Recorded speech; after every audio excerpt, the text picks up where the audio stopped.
Distribuição Europa Filmes do Brasil. Versão brasileira Lip-Sync, São Paulo. História das religiões.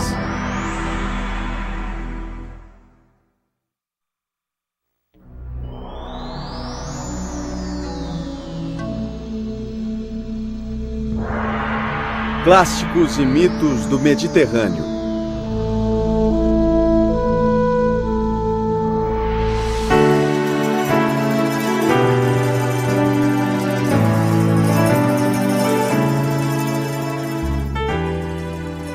Quando um navegante contemporâneo se aproxima da costa mediterrânea, o mar escuro clareia, tornando-se uma piscina de água azul turquesa.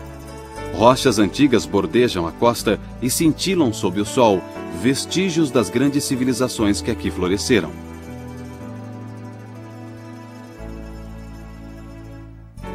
O mar Mediterrâneo sustenta civilizações há milhares de anos. É o maior mar do mundo. Acreditava-se que grandes deuses e deusas comandavam estas águas e as terras a seu redor. Teriam regido também os céus. E as misteriosas cavernas subterrâneas, onde os mortos habitariam eternamente. Hesíodo, contemporâneo de Homero, escrevendo por volta de 700 a.C., falava sobre um deus chamado Oceanus, que teria sido o pai das águas doces. São muitas as filhas de Oceanus e sua esposa Tétis. 3.000 ninfas, presas pelos tornozelos, vagueiam sobre a face da terra. Entre os filhos de Oceanus estavam os rios Nilo, Tigre e Eufrates. Eles foram os berços das civilizações mais antigas da história. Muito antes dessas civilizações surgirem, 40.000 anos atrás, a espécie humana, já totalmente desenvolvida, começou a praticar ritos de passagem, aparentemente para atender à necessidade humana básica de realizar rituais. Suas obras de arte provam suas frequentes práticas rituais.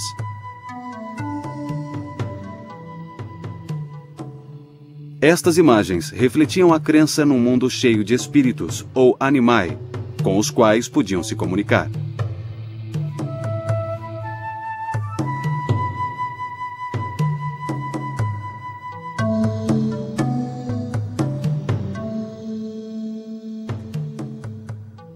Através da idolatria e de sacrifícios, esses povos tentavam apaziguar esses espíritos animistas para assegurar fertilidade, sorte, prosperidade e sobrevivência.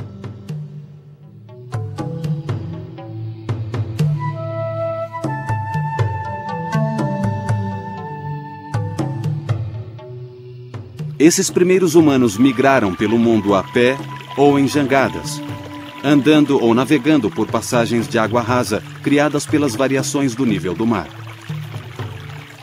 Estas variações foram causadas pelo começo e fim de várias eras glaciais, ao longo de dezenas de milhares de anos.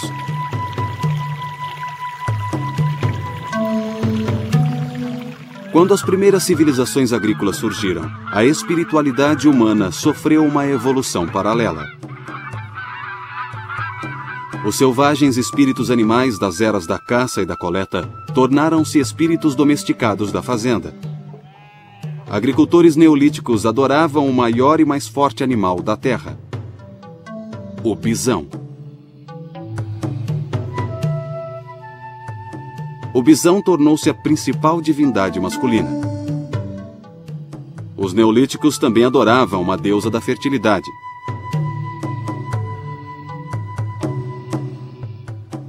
O objetivo de tanta adoração era garantir terras férteis e boa saúde para as colheitas, animais e humanos.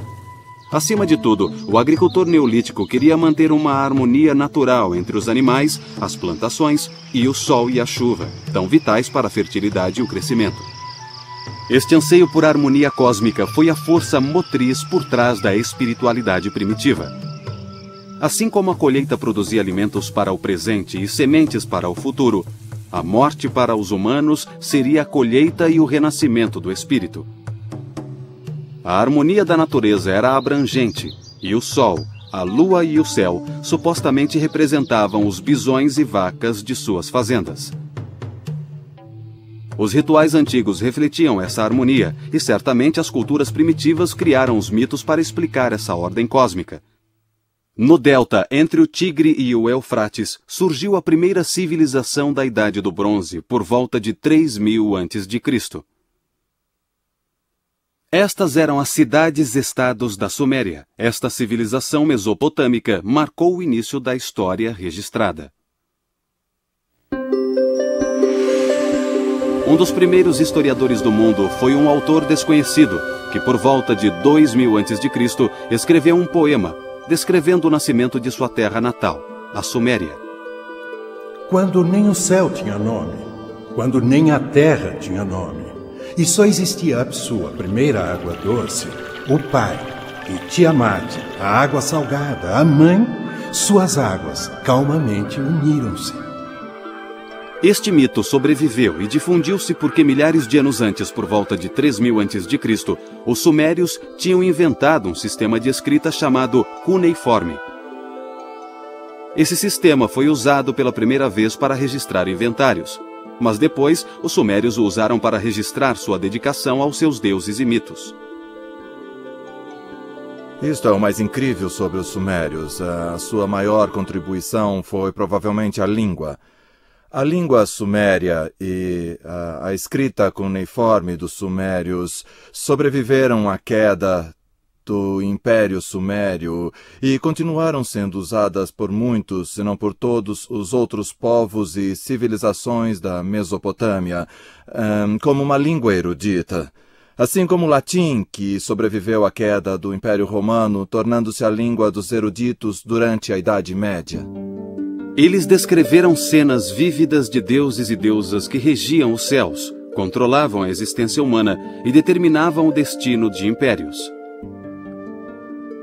A cultura suméria marcou um grande avanço para a civilização humana. Surgiram centros urbanos, tais como Ur, Larsa e Kish.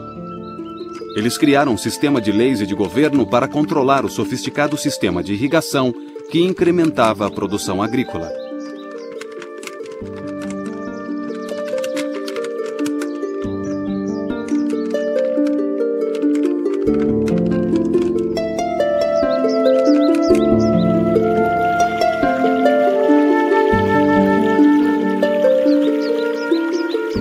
As cidades tornaram-se o centro econômico, político e religioso da cultura suméria. É quase certo que no início do período neolítico, os chefes locais faziam o papel de líderes políticos e espirituais. Já na Idade do Bronze, os chefes eram sacerdotes reis poderosos, responsáveis não apenas por exércitos belicosos, mas também por economias complexas e populações numerosas. Era comum os reis assumirem funções sacerdotais nas cidades que conquistavam. Eles serviam aos deuses e os deuses, por sua vez, serviam aos reis. A Suméria era composta por várias cidades-estados, e cada uma dessas cidades-estados era regida por um deus ou deusa específico. Por exemplo, o deus patrono da cidade de Sipar teria sido o deus Utu, deus do sol. O deus da cidade de Érido era o deus Enki, que era o deus da sabedoria e também das águas. O deus da cidade de Ur era o deus Nana, que era associado à lua. A grande cidade-estado de Uruk era regida pela divindade matronal Inanna, a grande deusa chamada Rainha do Céu e da Terra. Ao fim do dia, a estrela radiante, a imensa luz que preenche o céu, a dama da noite surge no céu, e povos de toda a terra erguem os olhos para ela.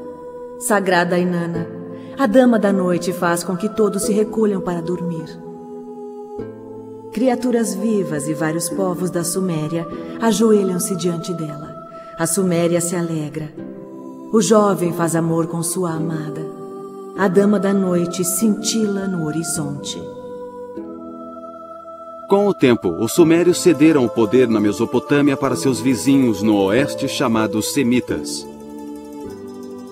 Desde que os semitas surgiram no litoral leste da bacia mediterrânea, sua mitologia e religião passaram a influenciar o mundo.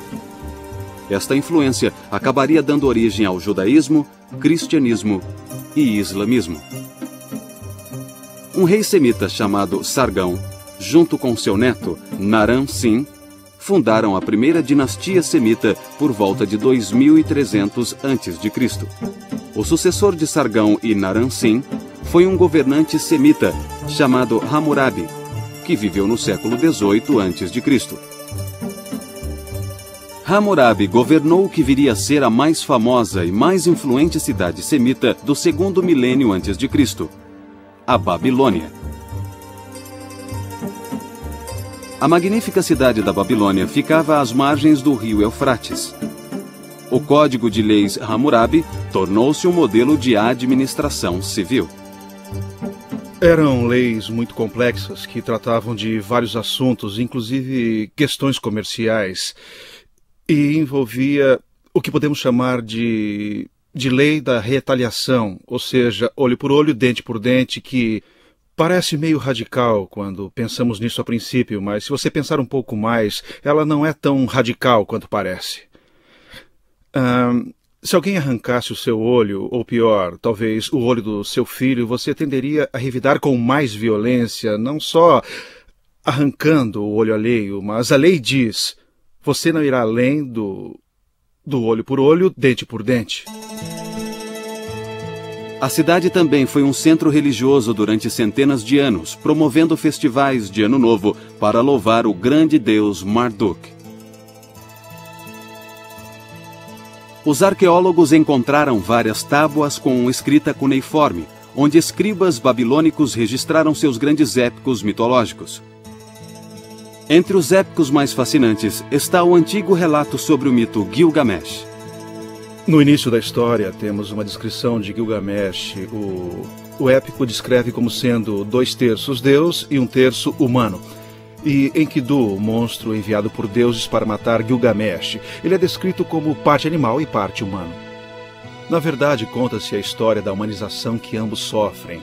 A parte que mais emociona é quando Enkidu se aproxima da cidade de Uruk e Gilgamesh sai para enfrentá-lo fora das muralhas da cidade. Os dois se envolvem numa batalha terrivelmente violenta. Eles lutam até a exaustão e reconhecem que um é tão forte quanto o outro. E de repente Gilgamesh se apoia nos ombros de Enkidu, olha dentro dos olhos dele e se vê neles. Exatamente como Enkidu olha nos olhos de Gilgamesh e também se vê em Gilgamesh. E os dois tornam-se amigos. O templo deles era uma torre ou zigurat, adornada com madeira de cipreste, pedras incrustadas e afrescos em gesso. Os arqueólogos acreditam que esta construção devia ter uns 15 andares. Uma altura extraordinária para os antigos do Oriente Próximo. As escrituras hebraicas viriam a se referir a esta zigurat como Torre de Babel. E esta zigurat, a Torre de Babel, deve ter sido erguida no século VI a.C., então este estilo arquitetônico perdurou por muito tempo. Elas lembram vagamente as pirâmides do Antigo Egito, mas tinham um propósito totalmente diferente. As pirâmides do Antigo Egito eram monumentos mortuários para os reis egípcios, enquanto que as zigurates eram lugares altos, literalmente altos, para que as pessoas pudessem se aproximar dos deuses e assim se comunicar com eles. Restam poucas preciosidades da fundação de tijolos da Babilônia. 4.000 anos de inundações e erosão apagaram quase todos os vestígios da cidade.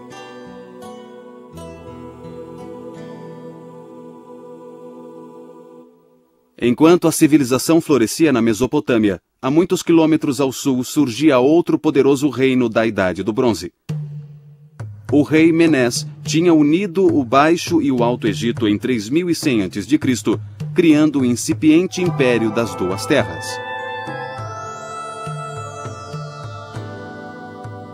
Ao longo de várias dinastias egípcias, os combativos faraós empregaram muito esforço e dinheiro para consolidar suas conquistas, seu controle das rotas comerciais e estender seu domínio, tudo supostamente em honra das divindades egípcias reconhecidas nacionalmente. Cada cidade era seu próprio centro religioso e cada uma difundia seu próprio mito da criação.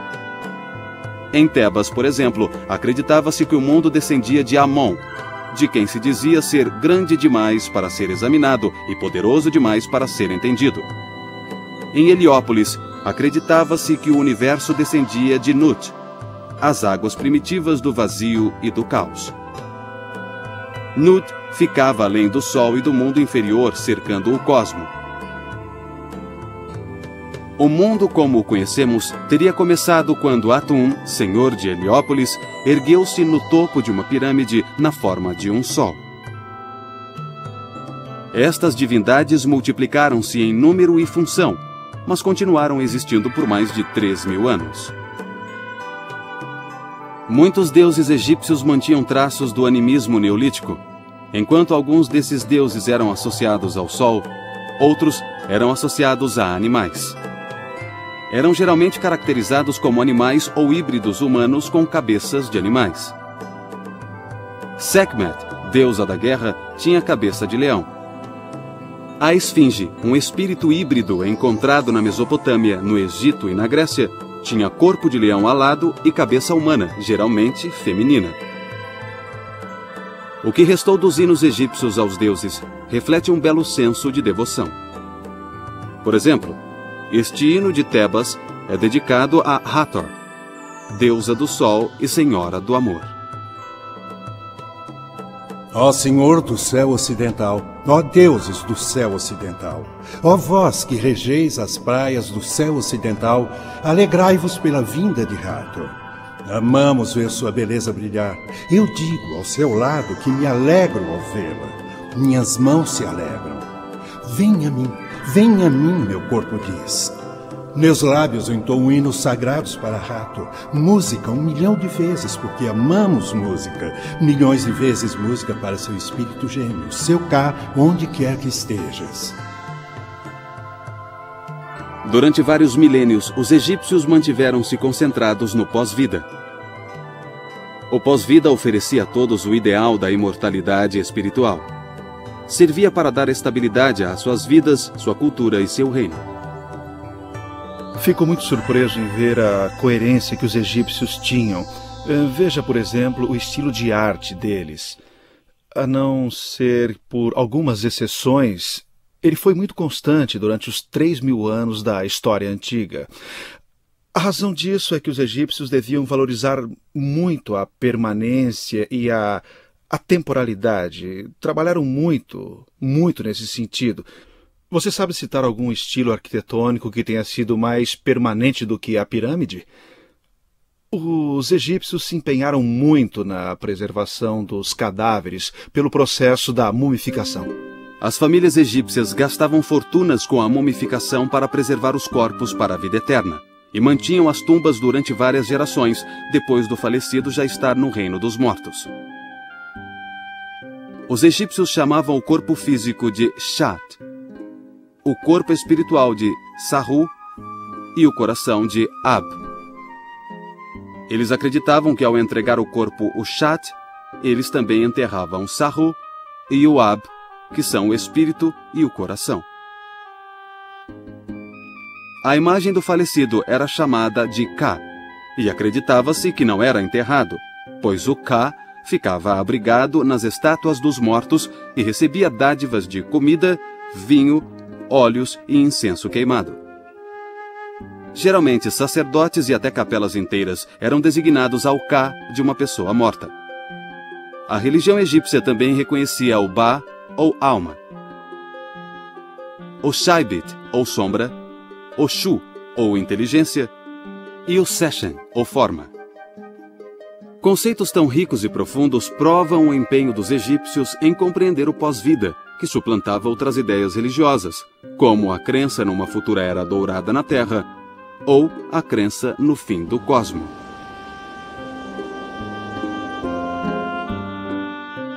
O século XIII a.C. foi desastroso para os egípcios, agora continuamente atacados por vários povos do mar do Mediterrâneo. E o Império Egípcio entrou em eclipse durante centenas de anos. Por volta de 1600 a.C., uma segunda leva de tribos semitas começou a florescer mais a oeste ao longo da costa mediterrânea. Esta é a área que mais tarde viria a ser chamada de Levante, Síria-Palestina ou Canaã. Esses semitas também ficaram conhecidos por nomes tribais como fenícios, cananeus e hebreus. Os fenícios moravam, sobretudo, nas cidades de Tiro e Sidônia, ao longo da parte central da costa. Mas eles não se contentaram em ficar em casa. Como nação, eles não tinham grandes forças expedicionárias, nem controlavam vastos impérios militares. Eles conquistaram o Mediterrâneo com navios mercantes e colonos. Por mais de 1000 anos, colonizadores e navios fenícios espalharam-se por Chipre, Grécia, Sicília, Malta, norte da África e Espanha. Foram até mesmo para além do Estreito de Gibraltar, conhecido na mitologia antiga como Pilares de Hércules. Eles extraíram estanho das minas da Cornualha, parte da atual Inglaterra, e se aventuraram pelo Atlântico em direção ao Equador. Em suas frequentes viagens pelo Mediterrâneo, os fenícios levavam 2 produtos não comerciais muito importantes: o seu alfabeto e a sua religião. O alfabeto, o primeiro a ser inventado, surgiu por volta de 1400 a.C. Era uma grande evolução perto dos complicadíssimos e imprecisos sistemas cuneiforme e hieroglífico usados na Mesopotâmia e no Egito. O alfabeto fenício, mais tarde, serviria de base para os alfabetos grego e romano e posteriormente serviu de inspiração para o alfabeto inglês. O principal deus fenício era Baal, ou Bali. O termo Baal refere-se, na verdade, a várias deusas da fertilidade dos cananeus e dos fenícios. Os cananeus eram essencialmente um povo agrícola que adorava uma variedade de deuses agrícolas e da fertilidade. Baal era o deus das tempestades e o deus da chuva.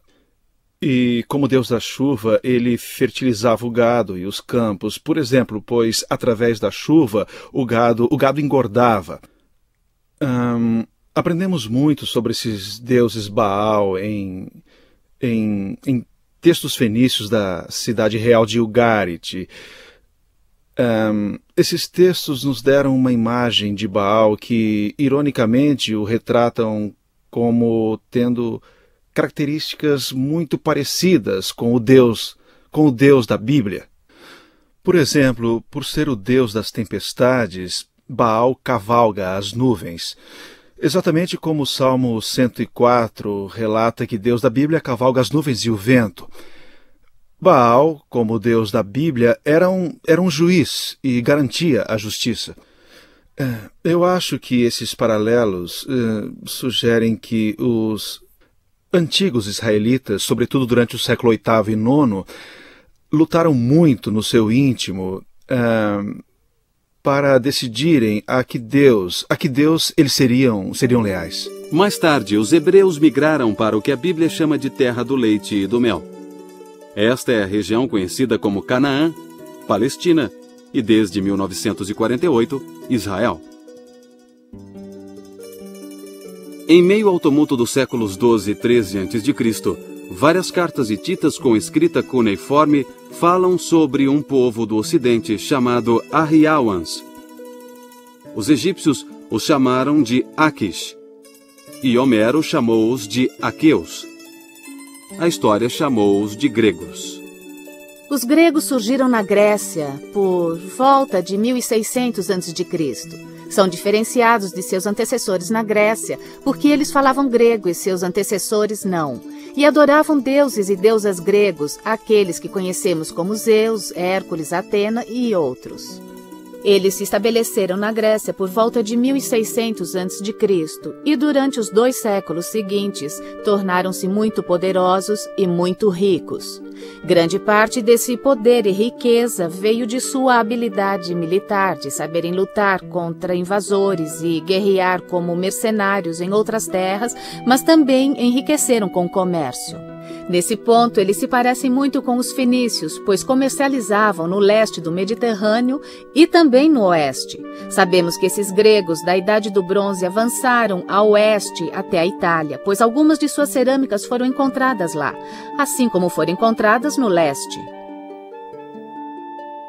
Os arqueólogos descobriram que os gregos da Idade do Bronze, também chamados de gregos micênicos, comercializaram e lutaram por toda a bacia mediterrânea. Eles se desenvolveram entre 1600 e 1200 a.C.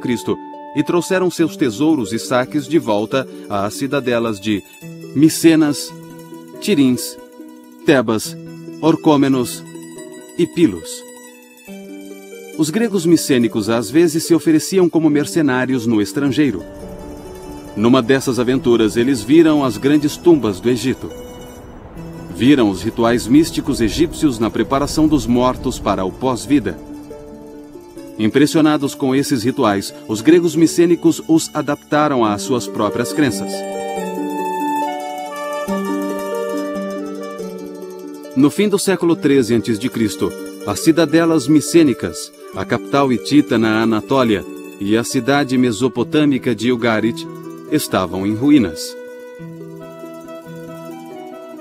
Piratas vagavam pelo Mediterrâneo e as grandes civilizações da Idade do Bronze ruíram sob seu próprio peso militar. Demoraria séculos para a Grécia voltar a exibir algum sinal de vida.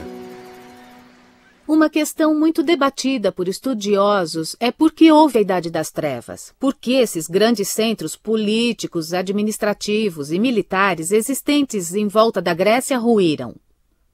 Um estudioso chamado Robert Drew sugeriu que, na verdade, a classe baixa, os trabalhadores, os que serviam no segundo escalão do exército, é que se tornaram muito poderosos e passaram a comandar todas aquelas comunidades, tomando as cidadelas e fortificações das pessoas que anteriormente as dirigiam.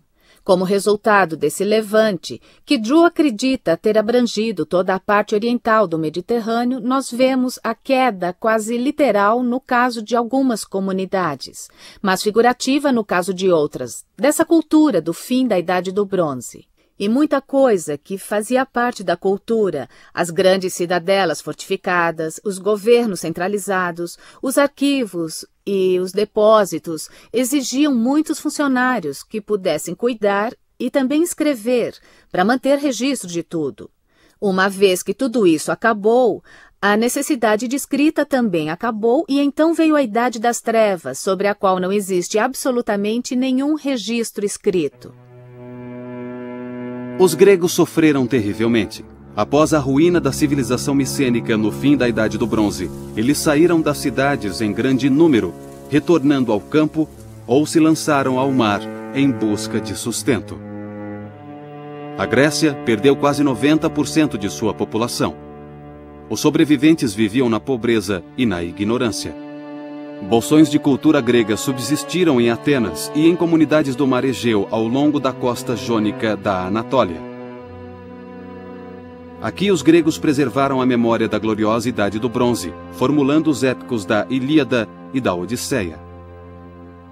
Por volta de 800 a.C., a população grega começou a crescer de novo. Os marinheiros passaram a comercializar com os fenícios, aprenderam seu alfabeto e voltaram para casa para difundir seu novo conhecimento. A cultura grega começou a florescer, produzindo uma era conhecida como Idade Geométrica. Isso aconteceu entre os séculos IX e VIII a.C., um tempo caracterizado por esculturas e pinturas em vaso decorados com linhas e curvas geométricas que representavam tanto formas humanas quanto abstratas. Os gregos começaram a usar o alfabeto fenício para registrar seus poemas dedicados aos deuses. Mais tarde, escreveram os épicos heróicos, inclusive aqueles atribuídos a Homero.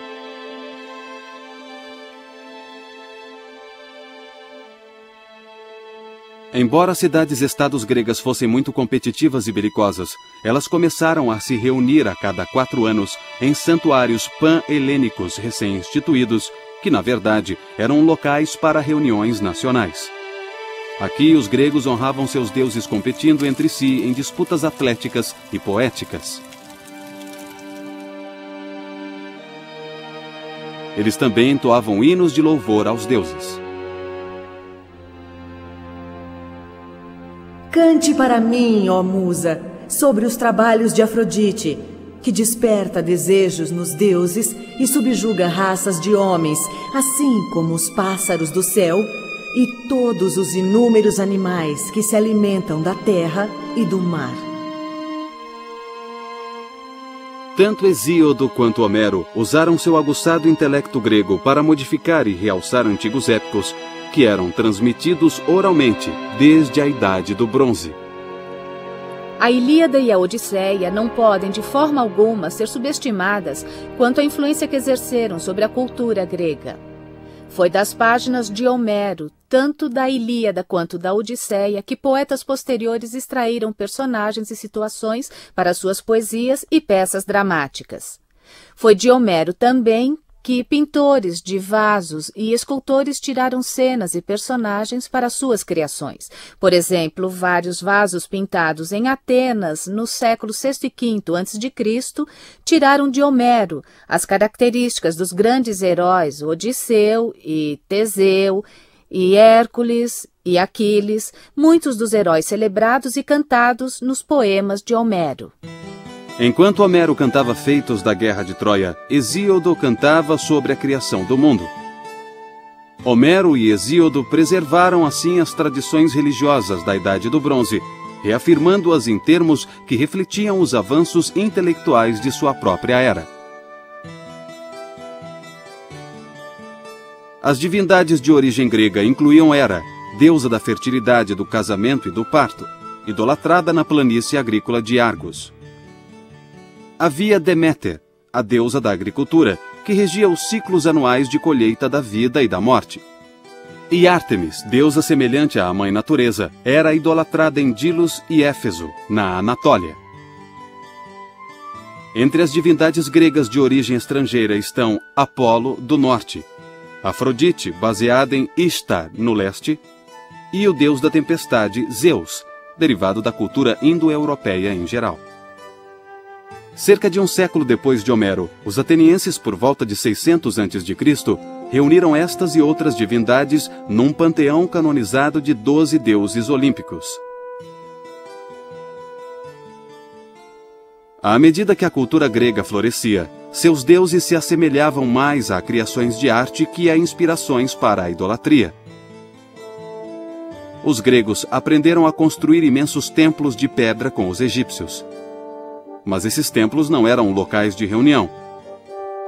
Eram construções luxuosas para abrigar estátuas dos deuses. Os gregos decoravam os templos com colunas cuidadosamente esculpidas, esculturas tanto nas fachadas quanto nos fundos e uma belíssima estátua no centro. Guiados pela arquitetura egípcia e um dom artístico inato, os gregos buscavam a pureza das linhas e forma. Eles encontraram o material perfeito para a construção de sua arte na própria casa, o mármore. Levou 1 ou 2 séculos para os gregos aperfeiçoarem a técnica com mármore.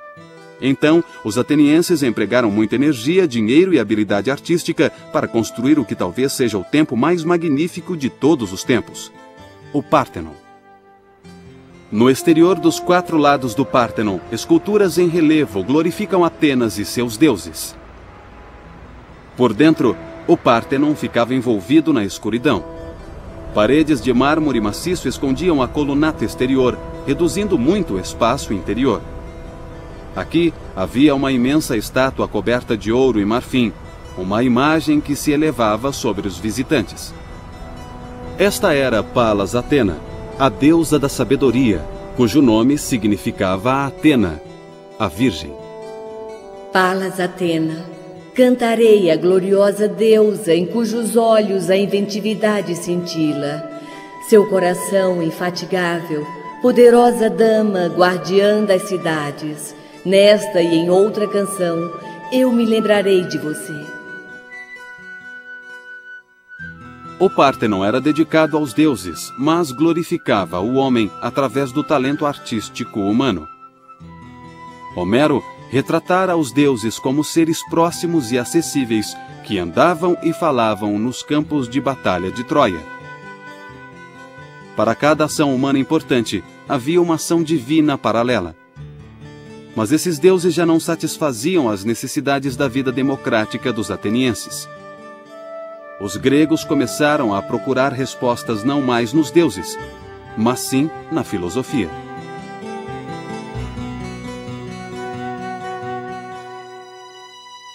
Neste ponto da história, por volta do século IV a.C., a cultura, a religião e a filosofia gregas estavam relativamente livres de influência externa. Então, um vizinho da Macedônia, Alexandre o Grande, invadiu a Grécia e a Pérsia. O pai de Alexandre, Filipe, tinha decidido criar seu filho para ser rei.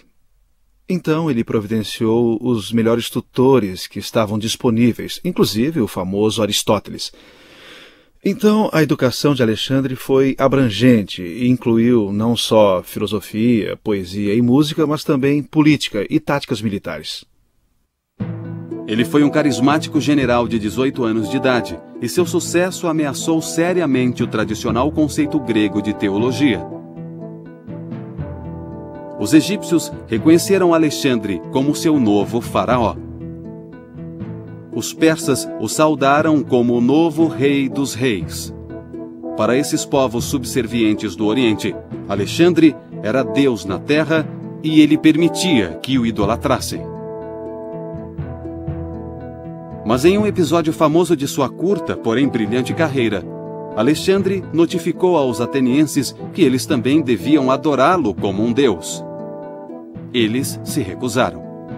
É errado ignorar as diferenças entre homens e deuses. Não devemos fazer um homem parecer maior do que é, prestando-lhe honrarias excessivas ou, ao mesmo tempo, degradando impiedosamente os deuses, nivelando-os aos homens. Ainda assim, a ambição divina de Alexandre foi a primeira de várias intromissões teológicas orientais que o mundo greco-romano sofreu. Alexandre morreu na Babilônia prematuramente aos 33 anos. A esta altura, as civilizações gregas do leste do Mediterrâneo já estavam bastante cosmopolitas. Mais de uma dúzia de cidades chamadas Alexandria salpicavam o Mediterrâneo no Oriente Próximo. Cada uma tinha seu próprio símbolo da cultura grega, normalmente um teatro ou um estádio. A mais importante dessas cidades ficava no Egito. Aqui, as vitórias de Alexandre deram origem a um novo tipo de templo dedicado às artes e às ciências. Eles o chamavam de Museion, ou museu, porque era dedicado às 9 musas, as deusas das artes. Esse templo das musas abrigava uma biblioteca, uma das primeiras bibliotecas em grande escala que nós conhecemos da antiguidade. Nessa biblioteca trabalhavam muitos eruditos, iguais aos universitários e estudiosos de hoje. Eles copiavam, estudavam e comentavam obras literárias antigas, inclusive os poemas de Homero e poemas escritos no século V, no auge do período clássico ateniense. Esses eruditos estudavam essas obras na biblioteca de Alexandria. Eles as catalogavam, as organizavam e escreviam nas margens dos livros. E essa biblioteca passou a ser um grande centro erudito. Porém, uma nova subcultura se enraizava na península, hoje chamada de Itália. Desses povos, o mais bem-sucedido foi o romano, que compartilhou muito de sua cultura com seus primos indo-europeus. Eles adoravam um poderoso deus da tempestade. Na língua indo-europeia original, o nome do deus da tempestade era Diaos. Em grego, pronunciava-se Zeus. E em latim, Io. Ao nome Io, os romanos adicionaram sua palavra para pai, pater.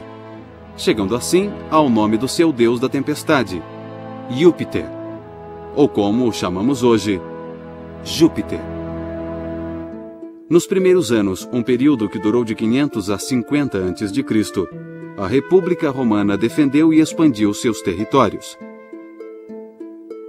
As semelhanças culturais entre os gregos e os romanos aumentaram quando os romanos conquistaram a Grécia em 146 a.C. Eles drenaram a Grécia de toda a sua arte, poesia e pensadores, adaptando-os o máximo possível à língua latina e a seu estilo itálico. Muitas vezes, eles tomaram emprestados deuses e deusas até na aparência. No caso de Apolo, por exemplo, pegaram o nome também. Em outros casos, eles misturaram esses deuses e deusas com divindades itálicas locais.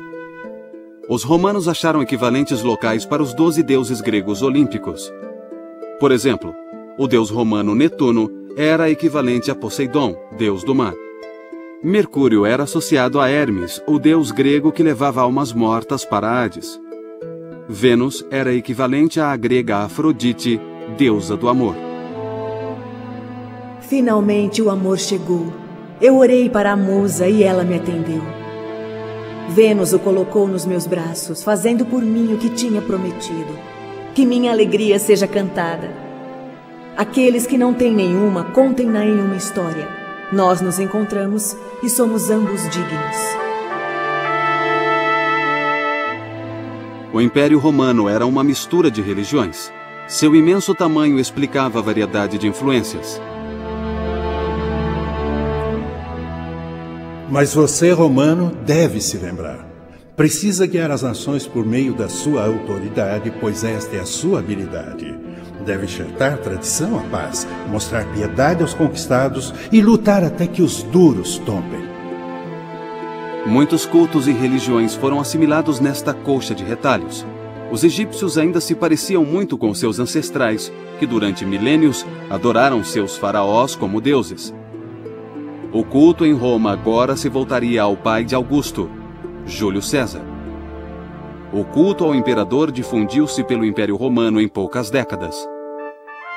Mas um grupo de adoradores se destacou quando se recusou a seguir essa prática.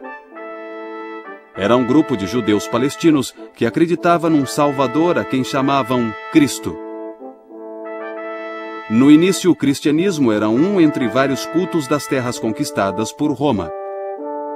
No século IV d.C., o imperador Constantino promulgou o Édito de Milão, tornando o cristianismo uma religião aceita no Império Romano.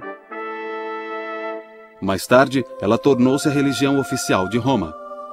Mas muitos séculos depois de o cristianismo se tornar predominante, antigas tradições pagãs ainda afetavam a iconografia cristã, quando mitos grecos romanos foram retratados na arte judaico-cristã. Séculos se passaram, mas por fim, os antigos mitos e religiões do Mediterrâneo cederam totalmente a uma nova ordem. As três grandes religiões ocidentais, cristianismo, islamismo e judaísmo, todas elas monoteístas, suplantaram todas as religiões politeístas e todas as mitologias que haviam prosperado na Grécia, Roma, Egito e terras do Oriente Próximo. Durante toda a antiguidade e até bem depois, mitos foram maneiras poderosas de explicar o mundo. Os mitos, pelo menos, tentavam explicar o que as pessoas, de outra forma, jamais entenderiam. Em termos simbólicos ou espirituais, a perspicácia da mitologia antiga às vezes se iguala ou mesmo excede a mais profunda teologia da nossa era científica moderna. Hoje poucos adoram as divindades mitológicas das antigas civilizações do Mediterrâneo, mas as crenças e princípios constituídos nos primórdios da história ocidental continuam a nos moldar de forma poderosa, ainda que invisível.